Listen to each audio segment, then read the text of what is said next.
Good morning বন্ধুরা, রূপকথার ছাদ বাগানে আপনাদের সকলকে স্বাগত জানাই। চলুন আজকে আপনাদের রূপকথার ছাদ বাগানের সবজি দেখাবো। গ্রীষ্মকালীন সবজি, এটা মূলো, আপনারা চেনেন। এটা 3 তলার ছাদের উপরে গ্রো ব্যাগে তৈরি করার চেষ্টা করেছি। রঙটা কিন্তু খাসা, পুরো সাহেবি সাদা। এবার এটাকে তুলব, কারণ আজকে লাবড়া রান্না হবে বাড়িতে। দেখুন কত সুন্দর হয়েছে। আরও একটা দরকার, একটা হবে না।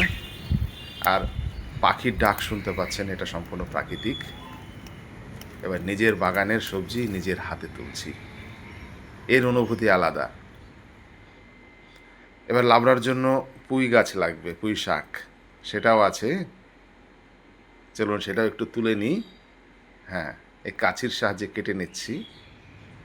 এই মূলো আর পুঁই শাক আমাদের দুইজনের পরিবারের জন্য যথেষ্ট। বাকি সবজি তো বাজার থেকে আনতেই হবে।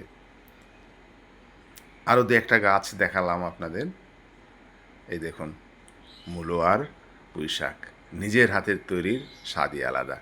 সবাই খুব ভালো থাকবেন, খুব ভালো থাকবেন। ধন্যবাদ।